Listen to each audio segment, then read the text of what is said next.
நீங்க போயிட்டு ஒலிம்பிக்ல கலந்துக்கிட்டு ரெஸ்லிங் ரன்னிங் ரேஸ்ன்னு சொல்லிட்டு நிறைய போட்டியில போயிட்டு கலந்துக்கலாம். ஆனா கலந்துக்கிறவங்களுக்கு ஒரு சின்ன ஒரு வேண்டுகோள், நீங்க எந்த போட்டியில வேணாலும் கலந்துக்கலாம், எந்த போட்டியில வேணாலும் ஆடலாம். ஆனா கலந்துக்கிற நீங்க அம்மனமா தான் அந்த ஒரு கேம்ல பார்ட்டிசிபேட் பண்ணணும். என்னடா சொல்றீங்க?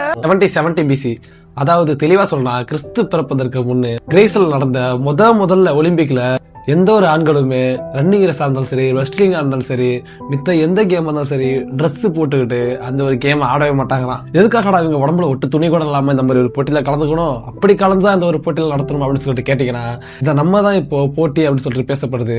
ஆனா அவங்களோட காலகட்டத்துல இதை ஒரு ஃபெஸ்டிவலா தான் பார்த்திருக்காங்க. இந்த போட்டிகள் 4 வருஷத்துக்கு ஒரு முறை நடக்கும் அப்படிங்கிற மாதிரியும் அந்த ஒரு கிரேஸ்ல ஒரு ரூல் இருந்துச்சு. 4 வருஷத்துக்கு ஒரு வாட்டி நடக்கும் அப்படிங்கிற ஒரு ரூல் மட்டும் இருந்துச்சு தவிர மித்தபடி கேம்ல அப்படின்னு சொல்லிட்டு எந்த ஒரு ரூல்ஸுமே கிடையாது.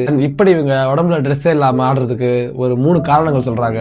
அதுல முதல் காரணம் தான், உங்க விளையாடுற எல்லாருமே அவங்களோட ஸ்ட்ரென்த், அவங்களோட பியூட்டியை காட்டுறதுக்காக தான் உடம்புல ஒட்டு துணி இல்லாம ஆடுறாங்க அப்படிங்கிற மாதிரி சொல்றாங்க. ரெண்டாவதா, இவங்களோட ஜேஸ் கார்டுக்கு நாங்க எவ்வளவு பியூரா இருக்கணும் பாருங்க, எங்க உடம்புல ஒட்டு துணி இல்லாம நாங்க காட்டுறப்ப எங்களை பாருங்க அப்படிங்கிற மாதிரி சொல்லிட்டு அந்த ஃபெஸ்டிவல்ல உங்களுக்கு தெரிய வைப்பாங்களா.